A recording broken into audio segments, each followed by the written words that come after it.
All right, guys, this is an interview I've been excited to bring to you for a long time. Rockstar alert. We've got Kristyn Nelson from Berkshire Hathaway HomeServices, Verani Realty up in New Hampshire. She's going to have some actionable steps for you, give you some practical things that she's doing to build her business. And I know you're going to leave with this, with some things that are going to get you excited about this business and what's to come in the future.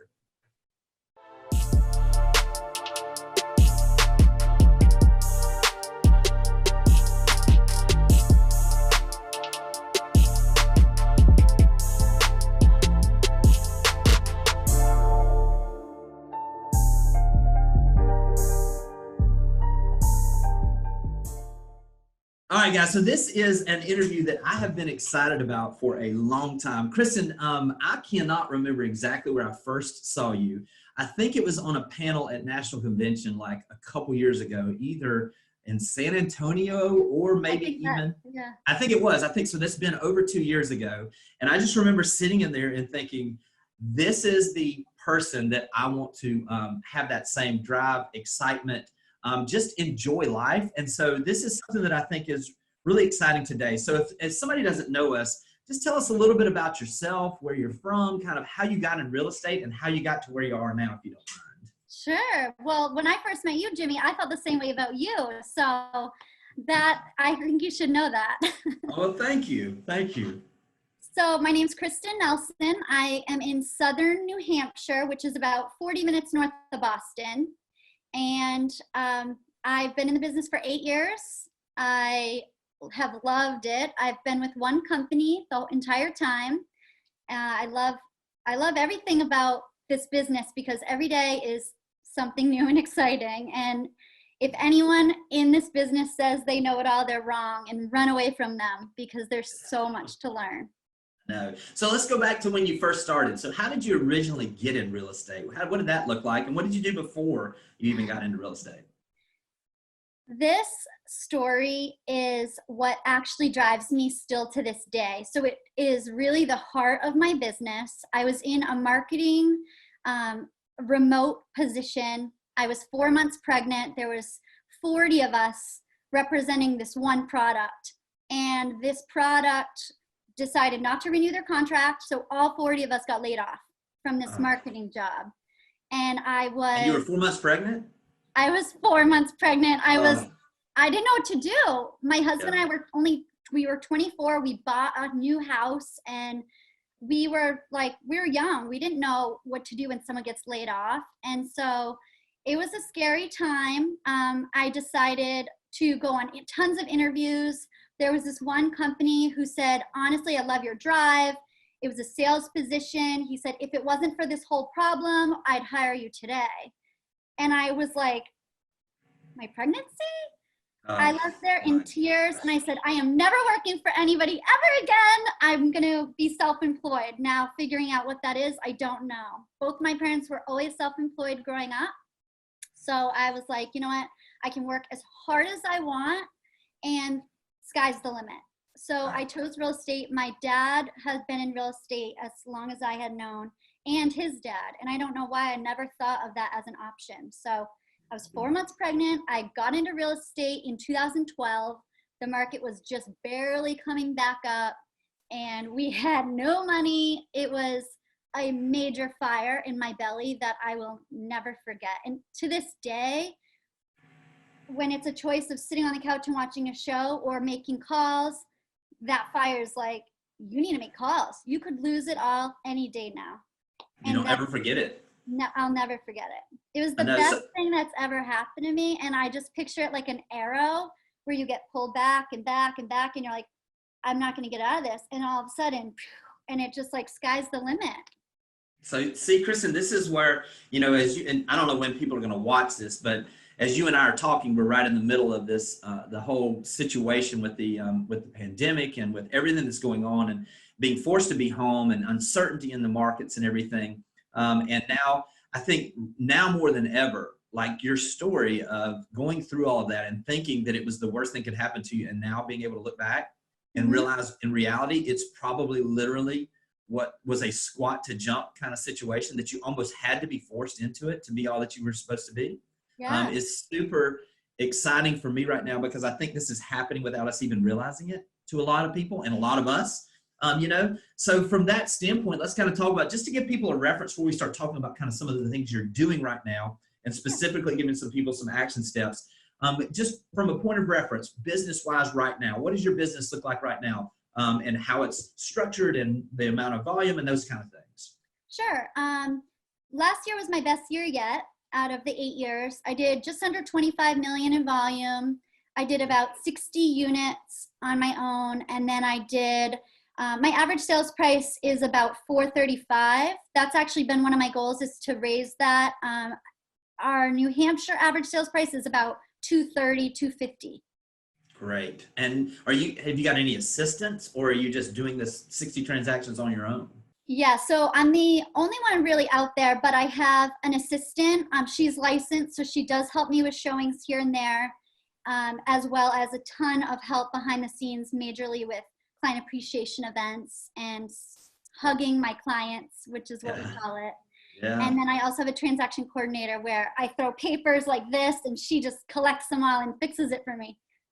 That's so good. Well, listen, I mean, let's talk about some of the things you've done. And obviously, to go in 8 years from 0 to almost 25 million, or roughly 25 million, what does that look like? What do you think is the number one thing you've done? And I think I know the answer, but what do you think is the number one thing you've done that's helped you propel your business to the level it's at now? You definitely know the answer, and that's video. I had been in the business for like 2 to 3 years already from the beginning. And then I was on a mastermind call with someone from Massachusetts who said, I do Tuesday tip videos every Tuesday. And my mind was blown. I was like, yes, I love this idea. I'm going to run with it. So I started doing my Tuesday tip videos. And when I started doing video, it was maybe 6 months into it. Someone had come up to me and said, oh, you just started in real estate, didn't you? And that to me was a huge eye opener, that I had been in real estate for about 3 years now. And for just doing video in that short amount of time, they thought that that's when I started real estate. Mm-hmm. And that was a major eye opener.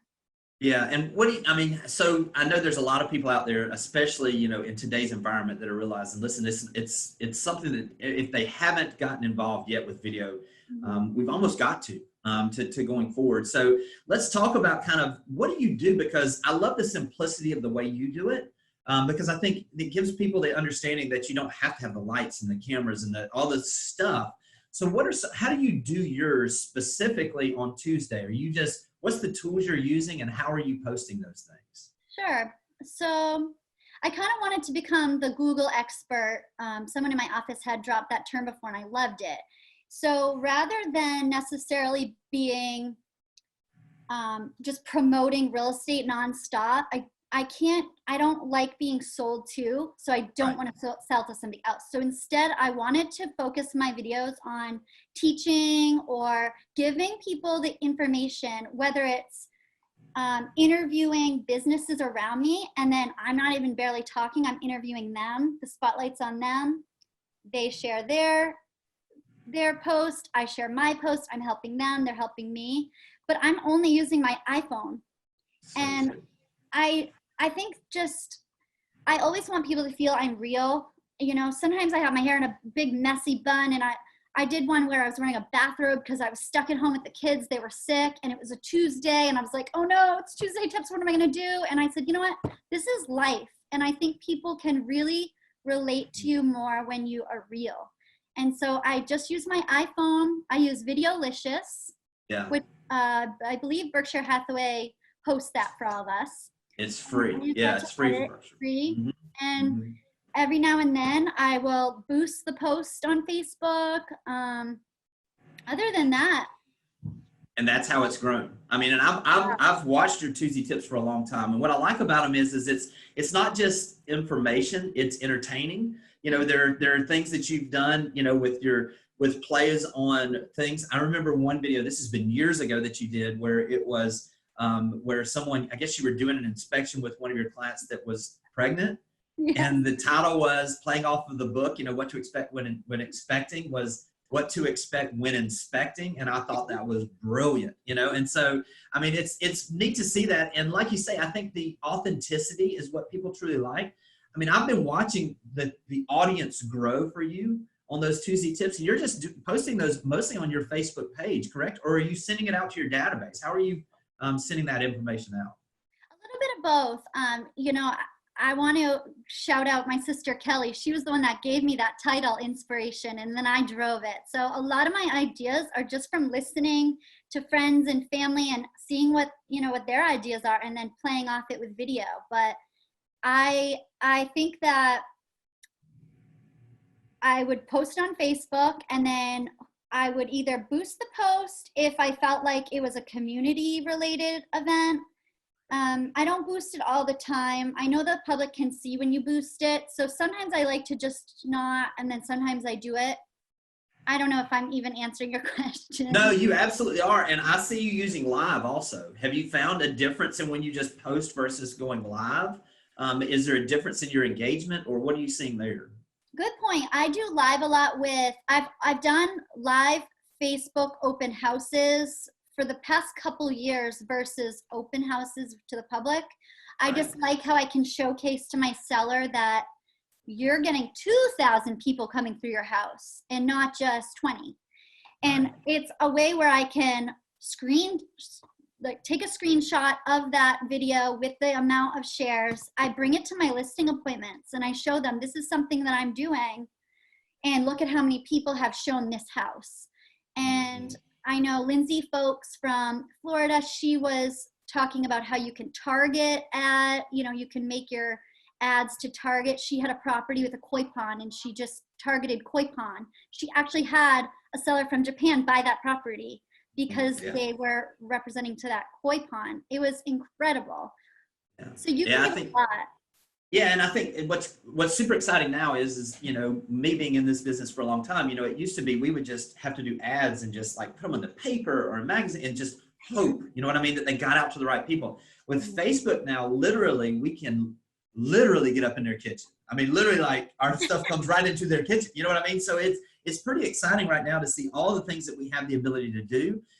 And so let's talk a little bit, just real technical too. I mean, do you use a lav mic that you plug into your iPhone? Do you just use the recording off just go basic? Because, I mean, it's really good. And that's what's super encouraging to me. This is the thing. I think a lot of people get caught up in doing all these special things and have to have the mic right, have to have the lighting right. And in reality, people just want you to be real. I mean, and it seems like, to me, have you seen that, like with your more authentic videos that you do, how the engagement is different?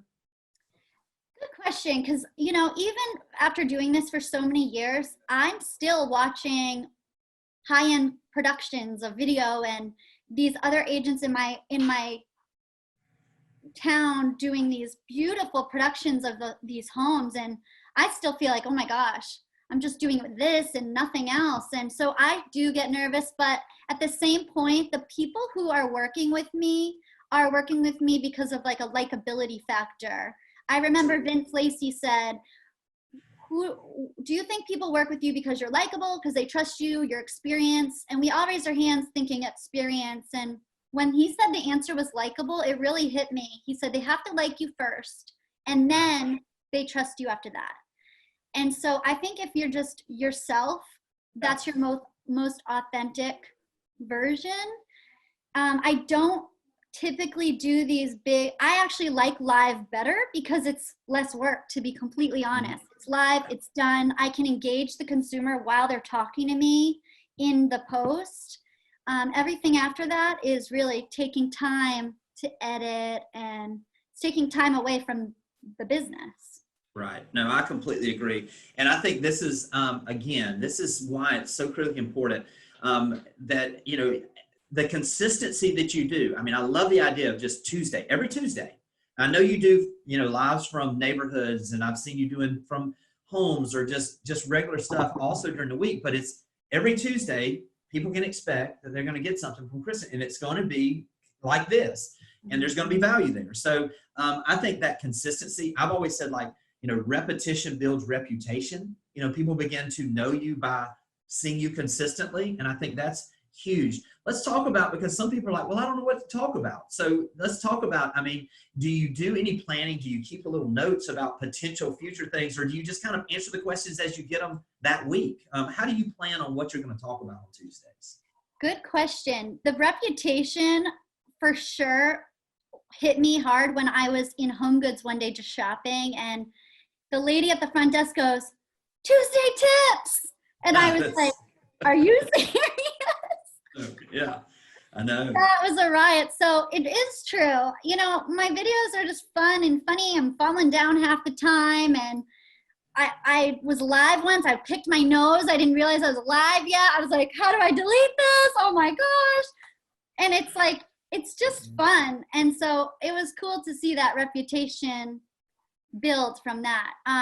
So to get content, I get Realtor.com magazines, you know, there's stuff all the time streaming through our emails. So that's an easy way to get content. I think for people who are starting out in video, the best thing to do is interview somebody else. Yeah. Because it's kind of off of you. One of the first ones I did was my painter. I brought him in my house and I said, let's talk about painting kitchen cabinets. Everybody asks about painting their kitchen cabinets when they buy a house. What does that look like? And I would just ask him a question ahead of time. He would get his answer prepared. We would video it. We would do it again, video it. And then we just put it together with Videolicious. And that's an easy way to create content, because not only are you creating content, you're focusing on somebody else's business, which they love. They're sharing your business, which you love. And now instead of me focusing on pushing this post out to 100 viewers, he's posting his view to his viewers and mine. We're doubling it. And then the spotlight's kind of off of you. So I think that's the best way to get started.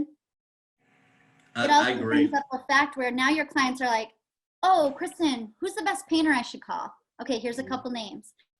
Oh, Kristyn, who's the best electrician? I just got a call last month from a client from like 4 years ago who said, oh, we're getting ready to redo our floors. Who's the best floor? When I get those calls, I'm beyond ecstatic, because they're picturing me as the town person to go to, whether it's real estate or not, and it keeps you in their face. Yeah, you're actually the resource for the community, and that's the most critical part, because what happens too when you become that resource a lot of times, which is super exciting, is all of a sudden, instead of people introducing you, even when you don't feel that way, as they'll be, instead of saying, oh, this is my realtor, Kristyn, this is my friend, Kristyn, you know, and there's a total different deal and level of referrals that come when that's the case.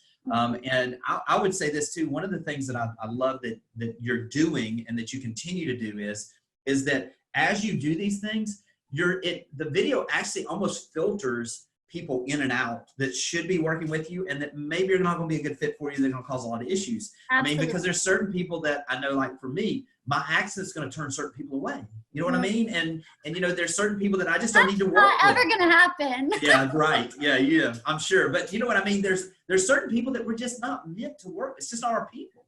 And so what happens now is let's talk about that. So now, after they've watched your videos for a year or for even a few months, or just found some, because a lot of times when they first find it, they'll watch 4 or 5. They'll binge watch on those things, and they feel like they know you. So what does the listing appointment look like for you? Let's talk about what this does for you as far as the difference in going in and selling yourself at a listing appointment when somebody knows you versus you coming in and just competing with everybody. So what does a typical listing appointment look like for you right now? Sure, absolutely. And it is true. You really, when you act your authentic self, you bring in the clients who you're really meant to work with. And we've all had those clients where your phone rings and you see their name and your heart starts beating and you're sweating and you're scared to answer because of the way it makes you feel. And this way of being authentic truly surrounds yourself with the people who want to work with you anyway. And I think that's the best part, is there's so many agents out there. And I say this at my listing appointment. There's so many agents out here.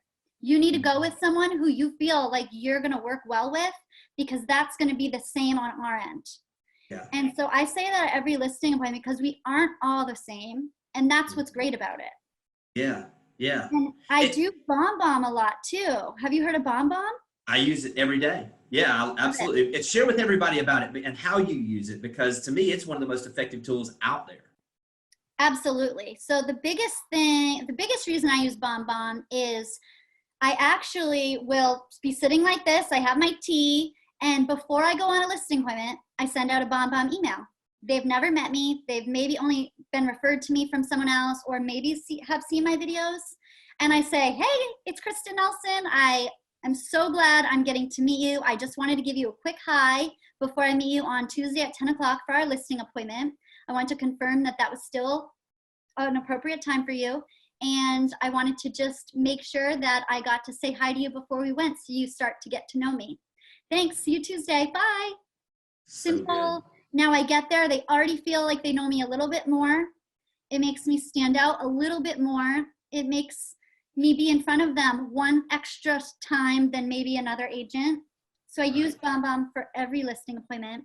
And then I also have been using it in times like this. My assistant and I have made the goal that I'm such a paper person. So I make my list. I got how many clients from my past. I started in 2012. I got my folder out. Let's go down the list of every client I worked with. So I write their list down, and I'm emailing them and saying, I just want to say hi. This is not a business call. I miss you. I hope all is well. What can I do to help you? If you need anything, even if it's to cheers you tonight at happy hour, please call me. I'd love to talk. Miss you. Stay well. And I've been I've been trying to do 15 a day. So that's my goal. That's so good. That's so good. So let's talk about that, because somebody's watching this right now. I mean, I know with the weather, sometimes you get stuck at home, I guess, during the winter for days at a time. How do you stay focused when you're at home and you're used to going to the office? How do you structure your day in those times where maybe people around the country like me that aren't used to this? How do you structure a day where you stay focused during those times? Good question. So my mom always told me to wear bright colors because it makes people happy. That's so good. You're making me happy right now, Kristyn. You don't even know. I mean, this is great. So yes, I was wondering what it was. I didn't know. See, that's good. Yes. A challenge that our family has made since being home is we're all going to get up and everyone's going to make their bed every morning. So that's been our challenge. We've made our bed way more the past week than we have probably last year, but we are getting up, we're getting our coffees and breakfast, and then we're getting to work. Gino really hit it hard for me a couple years ago when he said, make a list of 7 things that have to be done today. And so I have always done that since I heard that from him. So I make my list, my to-do list, the 7 things, and I even number them from 1 to 7 in relation to its importance or putting the hardest thing first, get rid of it. So working from home, I'm still making that to-do list. And if I get those 7 things done and I get to do bonus things, then great. Working from home, I think it's important because there's less cooler talk. I mean, you can stay focused, you can do what you need to do, and, you know, just find a place that you're comfortable, hydrate, get a big thing of water and make it a habit. Just keep drinking, because I think that hydration is super important. Oh, big tip. It's actually going to be my next Tuesday tip tomorrow. Indoor shoes. My husband and I bought, we supported our local shoe company. They're a husband and wife team, and they started the shoe company, Millennium Running. We're also friends with another company, the York, so they do York athletic shoes. So we're going to do a big Tuesday tip tomorrow about purchasing indoor shoes, helping your community, and we've never felt better. We're running around and great back support. I know, yeah. I will tell you this too. One of the things that's been pretty interesting, you and I were talking about this before, but just staying focused as a family right now during this time has been pretty neat. My wife did the coolest thing. She took and she said, because the first week it was like Netflix and eat everything we could find. You know what I mean? And we were like, this is not how this is going to go down. We got to make some changes. She took a board and put it up, and it was like family goals. It was like Burgess family goals. And it was like, you know, we've got all of our kids there. We've got others that are here that have military family outside of the country that are staying with us while college is down. And the board just was like total 100 miles. It could be running. It could be on a bike. So we're in a rural area where we can get out and get some fresh air, thank goodness. But it was like, you know, there were certain things, and each day, and it was like sit-ups, push-ups, you know, and squats, all these different things.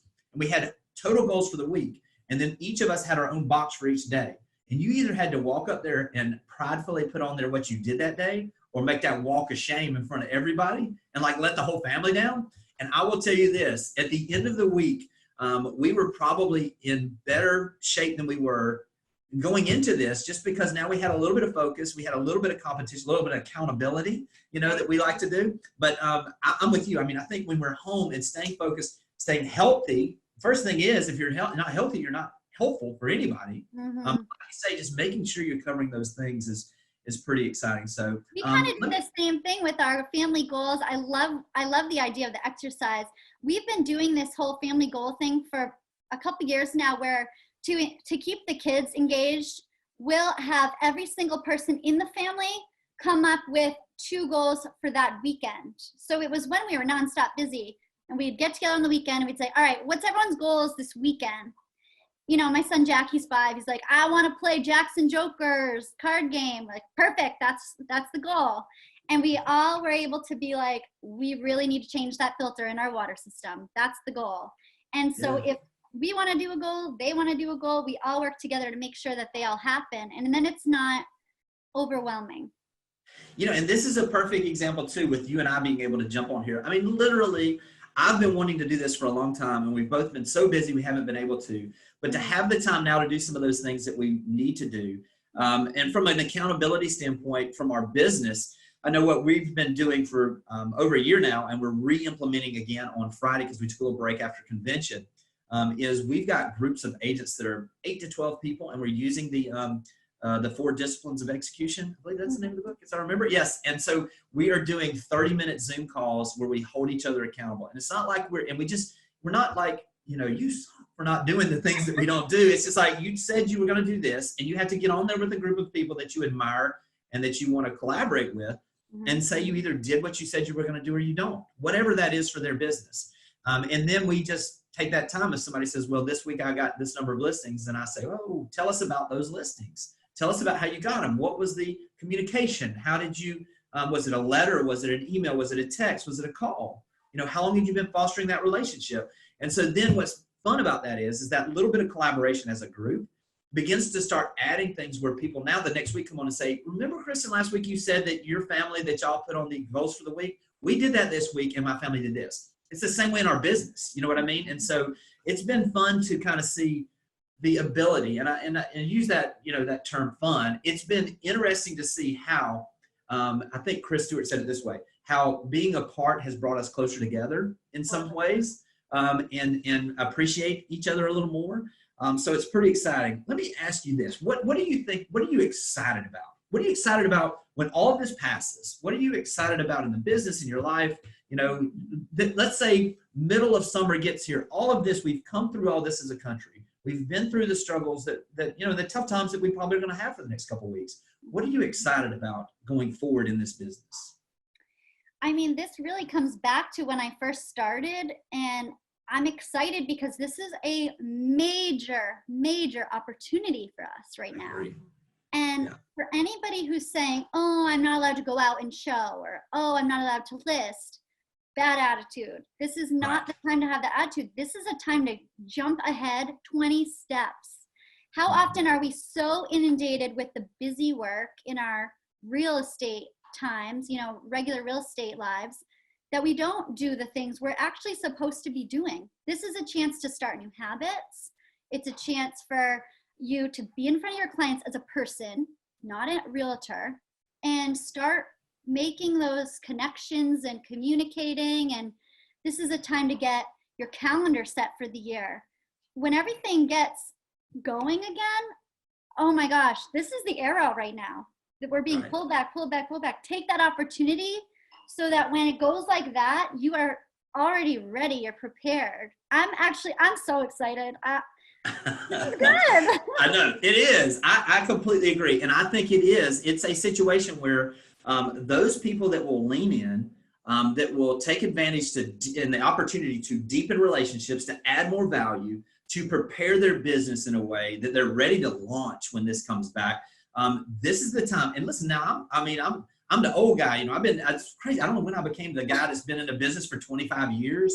How did that happen? First off, But now what's funny is after being through a number of different things, oil spill that we had, the Great Recession, the dot-com, bust, and then boom for real estate, all of those things that happened.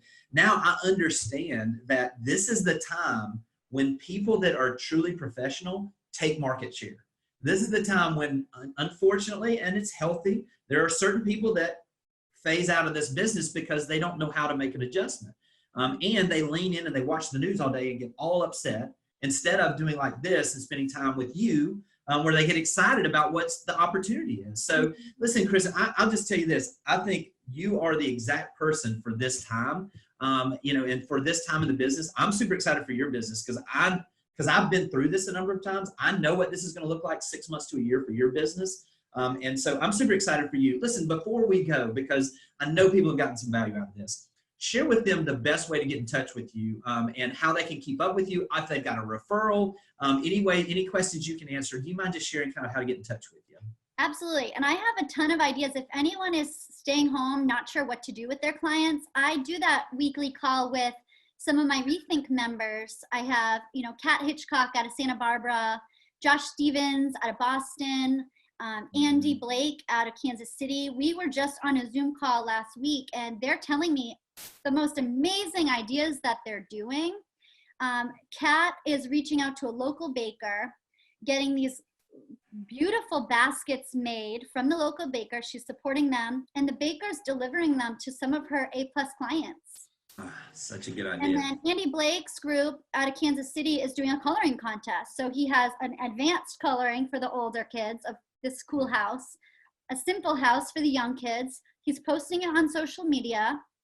If you send it back in, he's doing $5 to the local ice cream shop or the local bakery.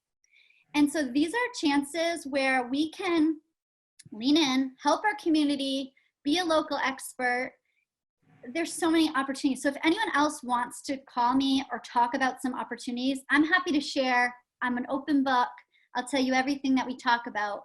One thing Josh Stevens said, I think super important out of Boston, is don't pretend like you know what's going to happen to your clients. Just sit back and just reassure them that, hey, today we're good. Today we're okay. I'm here for you, and this is what's going on today. Don't pretend to know what's going to happen tomorrow. So it's really good advice. Again, I'm in southern New Hampshire. I'm about 40 minutes north of Boston. New Hampshire is one of my favorite places to live because we're 30 minutes from the mountains, 30 minutes from Boston, 30 minutes to the beach. And there's so much to do here. There's no traffic, but there's still city life. I love it. So if you know anyone who wants to move to New Hampshire, call me. So, Kristyn, what's the Facebook page? Is that the best place for people to go to catch up with you, or what's the best way to do it? Probably is the best. Or you can call me, text me. My cell is 603-264-9808. Either one of those is the best way to reach me. I mean, I know they can find you personally on Facebook. What's the Facebook page title, so if they search for that? Sure. It's Kristyn with a Y-N, Kristyn .Nelson, I'm sorry, that's my email. Kristyn Nelson, New Hampshire real estate agent.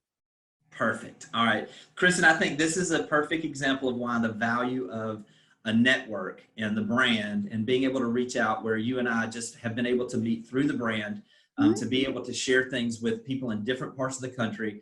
I'm like you. I've been on calls every day with people all over the country through the brand, to get excited about and to be able to see things that are happening in other markets and bring it to our local people and add value. Just an exciting time. Thanks, Kristyn, so much for doing this. Listen, guys, if you need anything at all from Kristyn, I will tell you from experience, she's very giving. I would follow her on Facebook. I would just model some of the things you're doing after what she's doing. We are excited. Kristyn and I are excited about, once we walk through this, what this is going to look like for your business. So take care, and we'll talk to you soon. Thanks for watching the video. I specifically chose the video below for you because it builds on the one you just watched. I hope it's helpful, and I'll talk to you soon.